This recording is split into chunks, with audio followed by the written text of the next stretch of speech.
जो एक नियम, एक साधना, एक संकल्प हमारा और आपका साथ हुआ है कि कोई भी कार्य करने से पहले हमें सर्वप्रथम प्रभु के नाम का संकीर्तन करना है, ताकि हमारे तन और मन दोनों की शुद्धि हो जाए। हमारे पुराणों में ये बताया गया है, नाम संकीर्तनम यस्य सर्व पाप प्रनाशनम प्रणामो दुख समनस्त तम नमामि हरिम परम। भगवान के नाम का संकीर्तन हमारे सभी पापों को समाप्त करके हमें परम पद की प्राप्ति कराता है। आइए उसी नाम संकीर्तन में अपने मन को लगाते हुए भाव से परमात्मा को मनाएंगे। हरे कृष्णा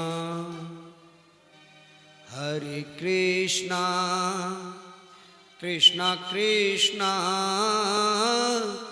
हरे हरे, हरे राम राम राम हरे हरे, हरे कृष्णा कृष्णा कृष्णा हरे हरे, हरे राम राम राम हरे हरे, हरे कृष्णा कृष्णा कृष्णा हरे हरे, हरे कृष्णा हरे राम राम हरे हरे, हरे कृष्णा कृष्णा कृष्णा हरे हरे, हरे कृष्णा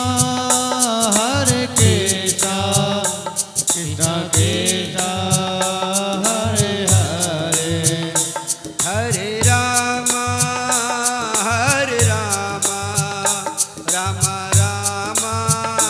हरे हरे, हरे कृष्णा कृष्णा कृष्णा हरे हरे, हरे राम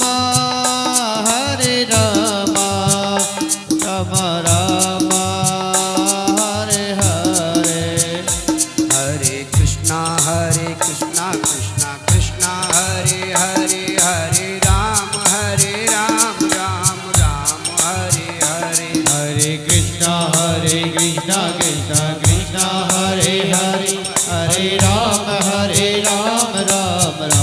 हरे हरे, हरे कृष्णा कृष्णा कृष्णा हरे हरे, हरे राम राम हरे हरे,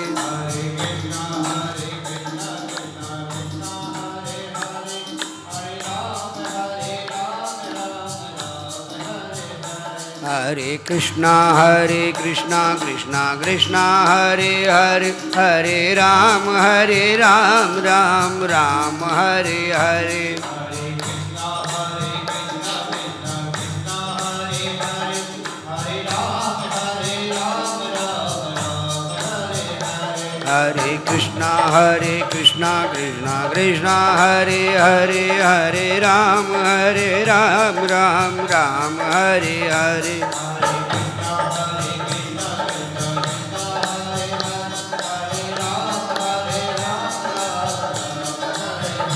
हरे कृष्णा कृष्णा कृष्णा हरे हरे, हरे राम राम हरे हरे,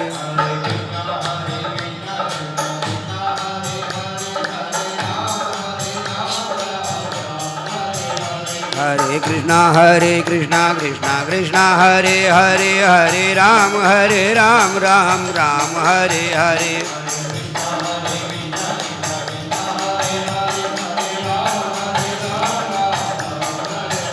हरे कृष्णा कृष्णा हरे हरे, हरे राम राम हरे हरे,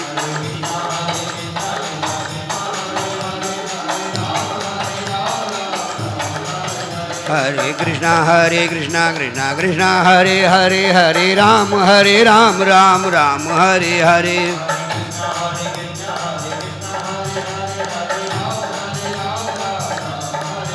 हरे कृष्णा कृष्णा कृष्णा हरे हरे हरे राम राम राम हरे हरे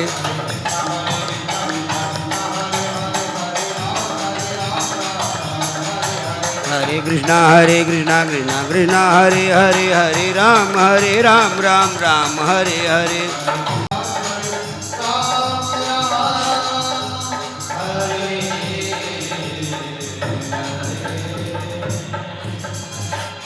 करने वाले,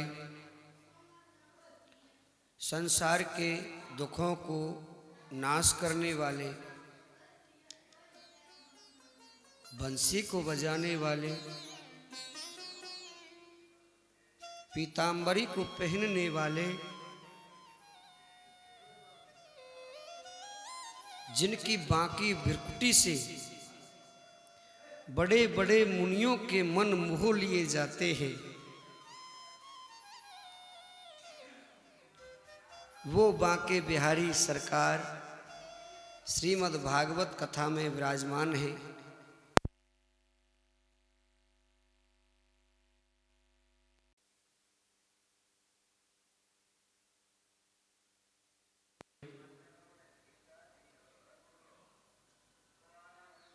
आज अपने तृतीय दिवस में पहुंच गई।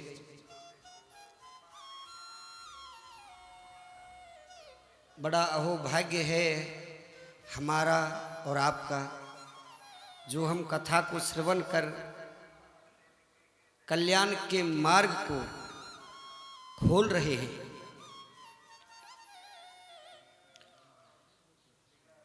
ज्ञानी जन कहते हैं, संत समागम हर कथा, तुलसी दुर्लभ दोय, सुत दारा और लक्ष्मी ये पापी के भी होए।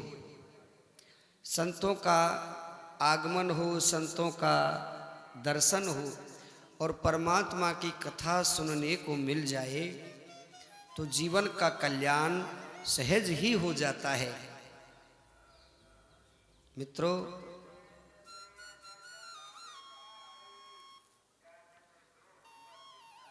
दोनों लाभ एक साथ प्राप्त हो रहे हैं। जीवन को सफल बनाने के लिए यही एकमात्र साधन है, यही एकमात्र उपाय है।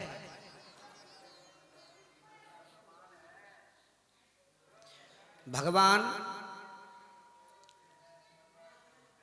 संसारी जनों के सभी कष्टों को दूर कर देते हैं।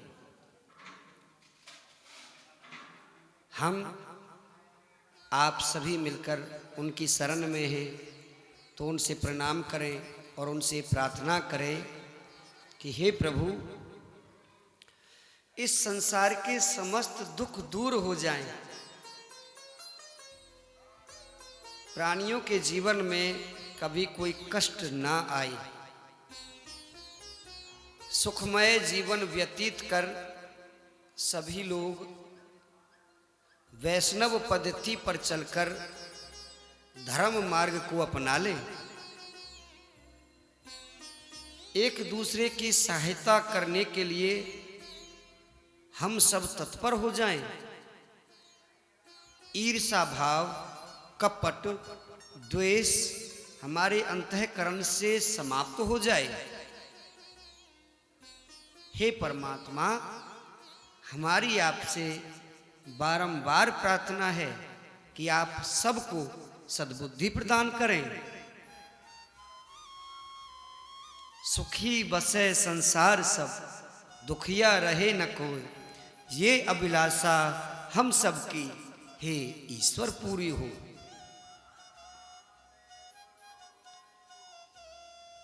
सद्विचारों के साथ कथा को अपने अंतःकरण में बसाते हुए हम भगवान का स्मरण करते हैं और बांसुरी वाले को, गौओं को चराने वाले को हम प्रणाम करते हैं। बोलिए वृंदावन बिहारी लाल की जय। श्रीमद्भागवत महापुराण की जय।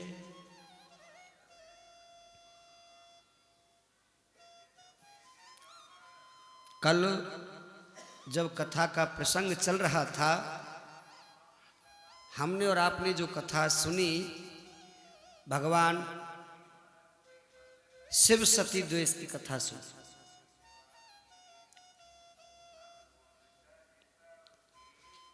भोले बाबा ने माता सती को मना किया था कि तुम ना जाओ, किंतु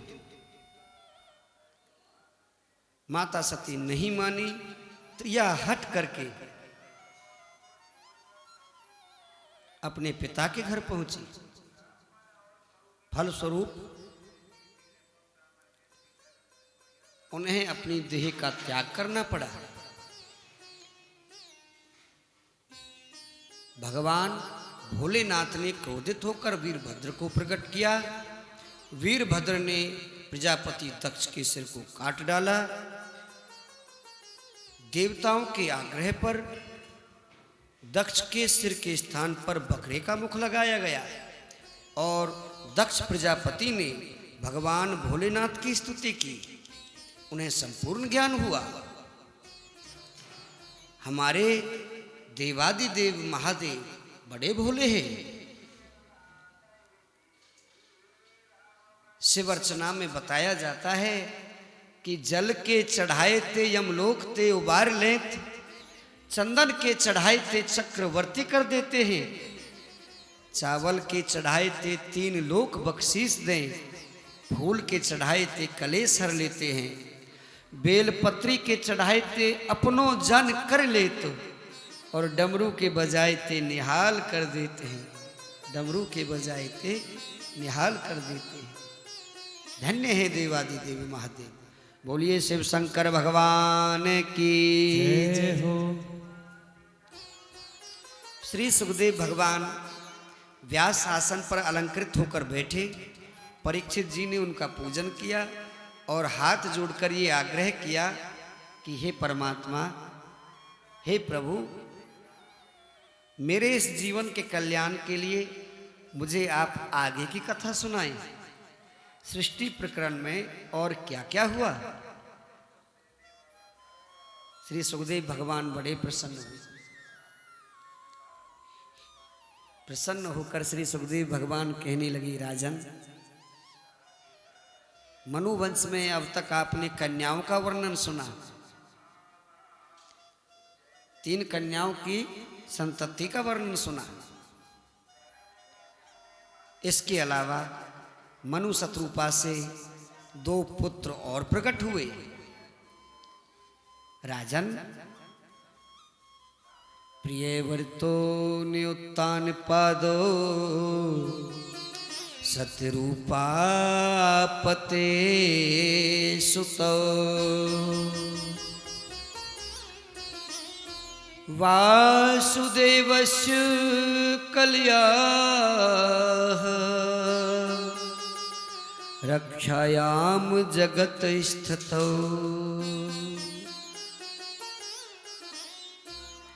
प्रभु की कला से मनु शत्रुपा से 2 पुत्र और प्रकट हुए। प्रियव्रतो उत्तान पादो, प्रियव्रत और उत्तान पाद। उत्तान पादः, उत ऊपर, आन आना हुआ, पाद है पैर। संसार में जब जीवात्मा का आगमन हुआ मैथुनी सृष्टि में, तो उत्तान पाद पहले पुरुष हैं। उसी हिसाब से आज संसार का नियम चला हुआ है कि जो भी बालक पैदा होता है उसका सिर नीचे और पैर ऊपर होते हैं।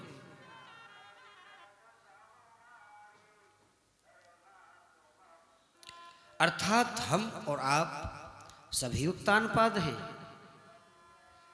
उत्तानपाद महाराज की 2 पत्नियां हैं, सुनीति और सुरुचि।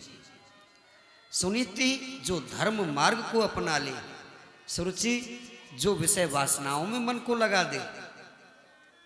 सुरुचि को चाहिए कि वो अच्छा खाए,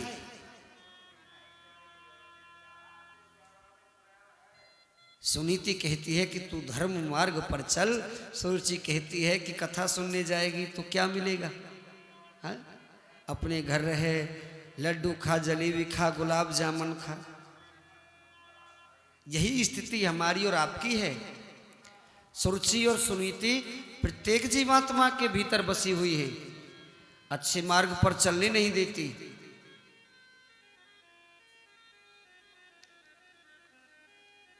सुरुचि को अपना लिया महाराज उत्तानपाद ने और सुनीति को त्याग दिया। सुनीति से जो बालक पैदा हुआ उनका नाम है ध्रुव। ध्रुव का अर्थ होता है दृढ़, संकल्पित, जो अटल रहे। और सुरुचि से पैदा हुए उत्तम, जिसे रुचि है विषय वासनाओं में, उसे अच्छा ही चाहिए।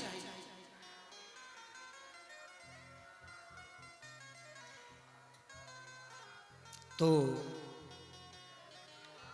ध्रुव जी महाराज अपनी माता सुनीति के संग जंगल में रहते हैं।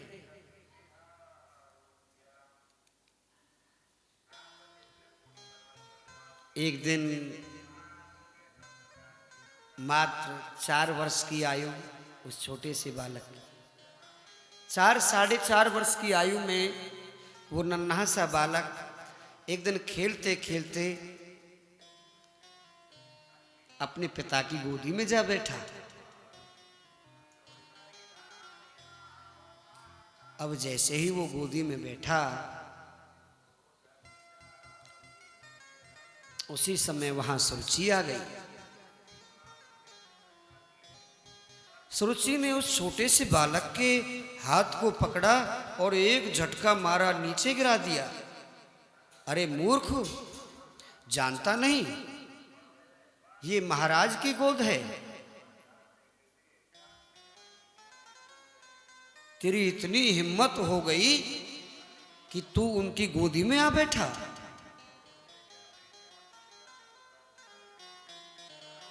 जा, भाग जा यहां से। वो नन्हा सा बालक ध्रुव रोने लगा।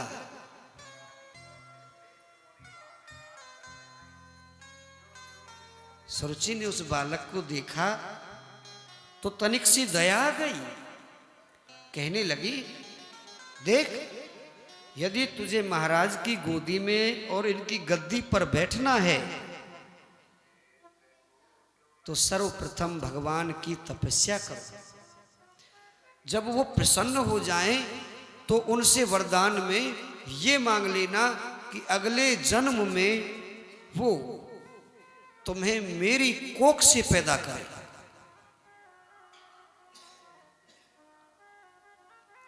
सुखदेव भगवान कहते हैं कि परीक्षित जी, तपसा आराध्य पुरुषम तस्य वानुग्रहेण में गर्भे त्वं साध्यात्मानं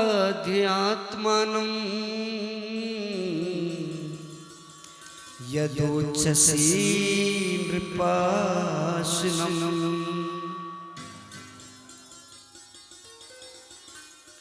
अस कह बहा पकर ध्रुव केरी, मंदिर बाहर दीन खदेरी। सुरुचि ने ऐसे शब्द कहे। ध्रुव जी महाराज रोते रोते अपनी माँ के पास गए। माता, आज मेरी मौसी ने मुझे धक्का देकर नीचे गिराया और मुझसे कहा कि तुम जाकर तपस्या करो, भगवान से वरदान मांग लेना कि वो अगले जन्म में मुझे उनकी कोख से पैदा करे। माता, क्या भगवान मुझे मेरे पिता की गोदी में बिठा सकते हैं? सुनीति के नेत्रों में आंसू आ गए। पुत्र, ये तुम्हारी मौसी ने सही बात कही है। मैं बड़ी अभागन हूं, तुझे तेरे पिता से मैंने दूर कर दिया, तुम उनके प्रेम से वंचित रहे।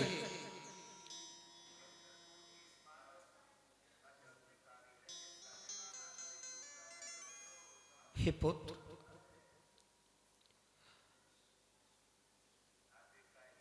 अब तो भगवान ही कुछ कर सकते हैं। माता, ये भगवान कहाँ रहते हैं?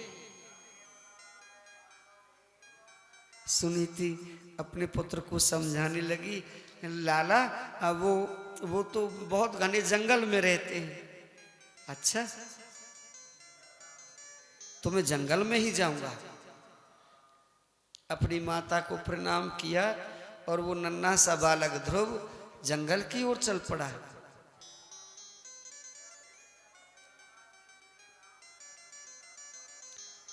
भगवान ने देखा, नारद जी को आग्रह किया कि तुम जाओ। नारद जी प्रकट हो गए, नारायण नारायण नारायण। अरे बालक, कहाँ जाते हो? ध्रुव जी ने महात्मा को देखा, सुप्रणाम किया। जी बाबा, हम भगवान के पास जा रहे। नारद जी हंसे, अच्छा भगवान के पास जा रहे हो? जी, तुम्हें पता है आगे इस घनघोर जंगल में बड़े भयानक जीव रहते हैं। शेर है आगे, खा जाएगा तुम्हें। खा जाने दो, हमें डर नहीं है। सांप खा जाएंगे, बोले हमें उनका भी डर नहीं है। नारद जी ने खूब डराया धमकाया, ध्रुव जी नहीं माने, आगे बढ़ने लगे। नारद जी कहने लगे, तुम बिल्कुल नहीं मानोगे? बोले नहीं मानेंगे। बोले तुम्हारे ये कोमल पैर हैं, नंगे पैर, तुम आगे जाओगे, कंकर कांटे पड़े हैं। बोले कुछ भी हो जाए जी। अच्छा,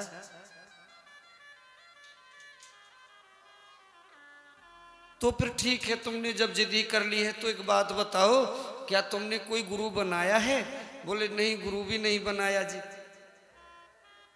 नारद जी कहने लगे, चलो कोई बात नहीं। अब तक तो ऐसा होता रहा है कि चेला गुरु को ढूंढता है, लेकिन आज गुरु ही चलकर चेले के पास आ गया। अब तुम हमको ही गुरु बना लो। बालक प्रसन्न हो गया, ठीक है बाबा, आज से आप हमारे गुरु हुए। बोले तो मंत्र भी लेते जाओ। बोले गुरु मंत्र भी दे दो।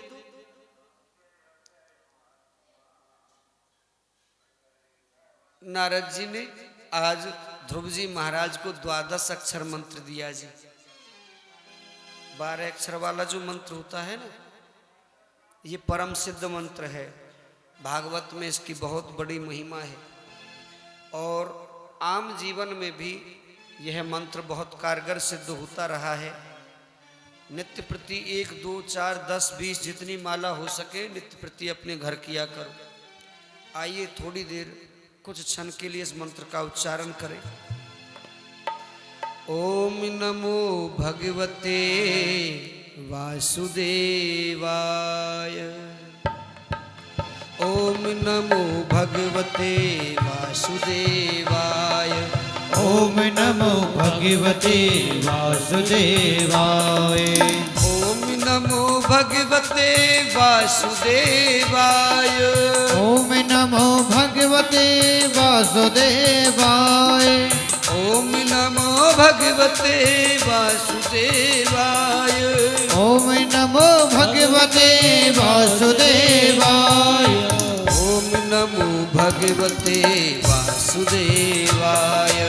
ओम नमो भगवते वासुदेवाय। ओम नमो भगवते वासुदेवाय। ओम नमो भगवते वासुदेवाय। ओम नमो भगवते वासुदेवाय। ओम नमो भगवते वासुदेवाय। ओम नमो भगवते वासुदेवाय। ओम नमो भगवते वासुदेवाय। ओम नमो भगवते वासुदेवाय। ओम नमो भगवते वासुदेवाय। ओम नमो भगवते वासुदेवाय। ओम नमो भगवते वासुदेवाय। बोलिए वृंदावन बिहारी लाल की जय हो। जय जय श्री राधे, जय जय श्री राधे। आज नारद जी ने ये मंत्र ध्रुव जी महाराज को दे दिया। अब तो ध्रुव जी महाराज इसी का उच्चारण करते करते मधुवन में पहुंच गए। मधुवन में जाकर भगवान की तपस्या प्रारंभ कर दी। मित्रों, भगवान की तपस्या प्रारंभ की बड़ी घोर तपस्या है।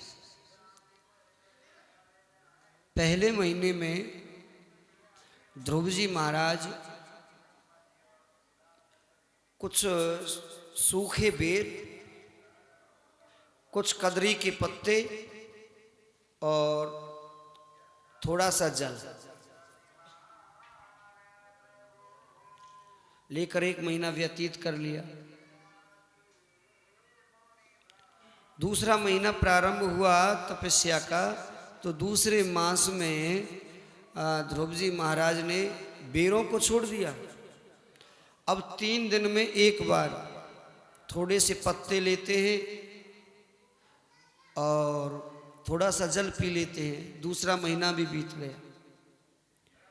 तीसरे महीने में ध्रुव जी महाराज ने उन पत्तों को भी छोड़ दिया। 6 दिन में एक बार थोड़ा सा जल पी लेते हैं और जल पीकर फिर अपनी तपस्या में लग जाते हैं। 3 महीने बीत गए। चौथे महीने में ध्रुव जी महाराज ने जल को छोड़ दिया, केवल वायु का आहार करते हैं। वायु का आहार करते करते चतुर्थ मास बीत गया।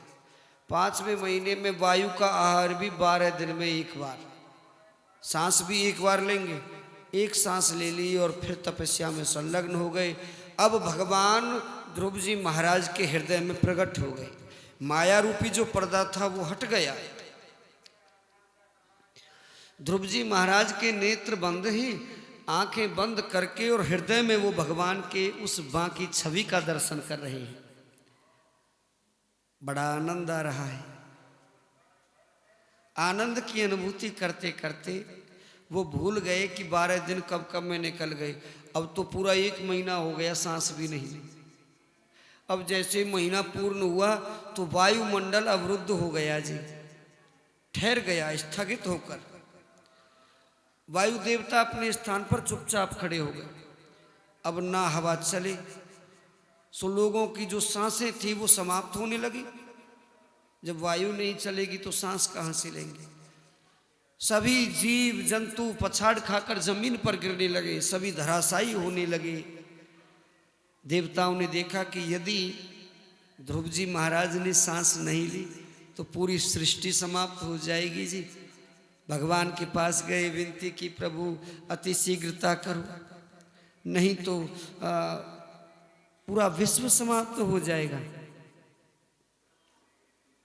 भगवान ने एक क्षण की भी देरी नहीं की। तत्क्षण भगवान मधुवन में आकर प्रकट हो गई जी। अब जैसे प्रकट हुए तो ध्रुव जी महाराज को 1 महीने से ये पता नहीं था कि कौन आ रहा है, कौन जा रहा है, क्या हो रहा है। लेकिन जैसे ही भगवान प्रकट हुए, ध्रुव जी महाराज ने अपने नेत्र खोले और सामने देखा कि वही छवि जो हृदय में विराजमान थी आज सामने आकर प्रकट हो गई। श्याम वरण सुंदर बदन, कमल नयन गुण खान, कट पीतांबर माल गलचार भुजी भगवान। भगवान चतुर्भुजी रूप में प्रकट हो गए। वरम रोही वरम रोही। बोली वृंदावन बिहारी लाल की जय। वरदान मांगो पुत्र। नन्हा सा बालक ध्रुव क्या वरदान मांगा। भगवान की स्तुति की तो भगवान ने उन्हें गोदी में उठा लिया। देखिए, जिसे संसार ने ठुकराया, जिसे एक पिता ने अपनी गोदी से उतरवा दिया, आज उसे गोदी भी मिली वो किसकी? परम पिता की। संसार से आशा नहीं करनी है, आशा परमात्मा से करो। आज ध्रुव जी महाराज को परमात्मा की गोद मिली। ध्रुव जी महाराज बड़े प्रसन्न हुए, नेत्र सजल हो गए, रोते रोते भगवान की स्तुति करते रहे। हे परीक्षित, भगवान कहने लगे, पुत्र मैं तुम्हारे इस सरल सहज स्वभाव से अति प्रसन्न हूं, तुम जो चाहो मांग लो। ध्रुव जी कहने लगे, प्रभु अब मुझे आपके दर्शन हो गए, इसके अलावा और कुछ मांगने की इच्छा नहीं है, और कुछ नहीं चाहता। धन्य है ये भक्त जो निस्वार्थ भाव से भगवान की भक्ति में लगे हुए हैं।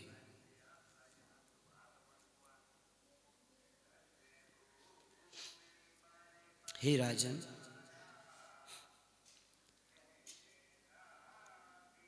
ध्रुव जी महाराज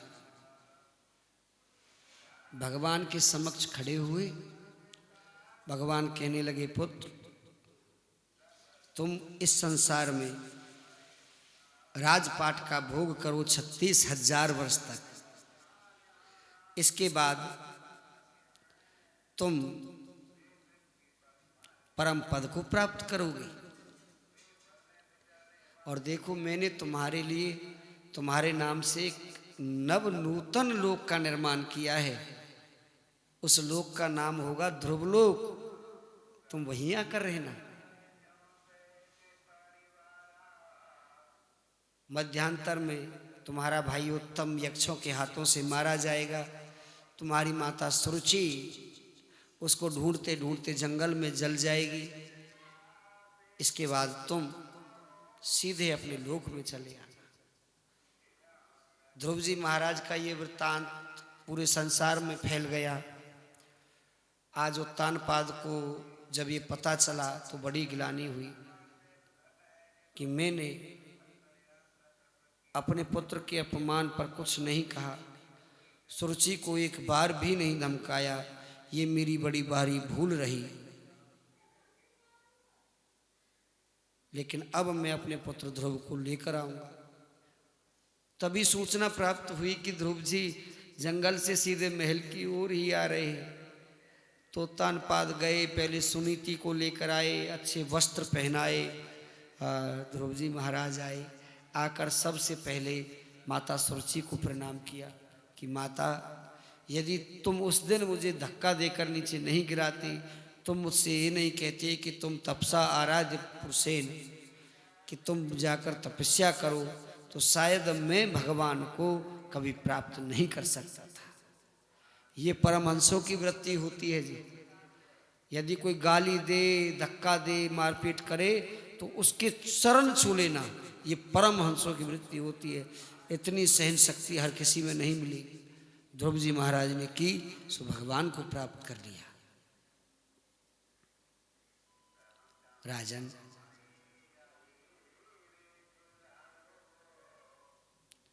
ध्रुव जी महाराज सबसे पहले माता सुरुचि को प्रणाम करते हैं, फिर अपने पिता को, फिर अपनी माता को। योग्य देखकर उत्तानपाद ने अपने पुत्र को राजपाट सब दे दिया और स्वयं भगवान में मन को लगाकर भगवान में लीन हो गए। ध्रुव ने शिशुमार प्रजापति की पुत्री भ्रमी के साथ विवाह किया, जिससे कल्प और वत्सर नाम के 2 पुत्र हुए। दूसरी पत्नी वायु की पुत्री इला से विवाह कर उत्कल नाम का एक पुत्र और एक कन्या को पैदा किया। उत्तम का विवाह ही नहीं हुआ। एक दिन शिकार खेलने के लिए वन में गया तो कुछ यक्षों ने उसे मार डाला। माता सुरुचि अपने पुत्र को ढूंढते ढूंढते गई, जंगल में आग लग गई, सो माता सुरुचि भी जलकर राख हो गई। ध्रुव जी महाराज को पता चला कि उनके भाई उत्तम को यक्षों ने मारा है, तो अलकापुरी के ऊपर ध्रुव जी महाराज ने आक्रमण कर दिया। तदुपरांत बहुत यक्षों को मार डाला। तब स्वयं मनु महाराज वहाँ पर प्रकट हुए और ध्रुव जी महाराज को समझाया, यो निहृष्टि न देष्टि न सोचती न कांक्षती, शुभाशुभ परित्यागी भक्त मान्य सवे प्रिय।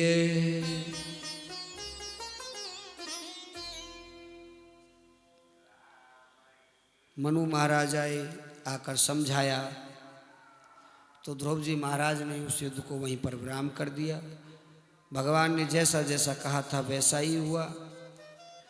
ध्रुव जी को लेने के लिए विमान आया, पहले अपनी माँ को बिठाया विमान में, उसके बाद स्वयं चढ़कर विमान मार्ग से ध्रुवलोक में पहुँचे और परम पद की प्राप्ति की। बोलिए ध्रुव जी महाराज की जय, वृंदावन बिहारी लाल की जय।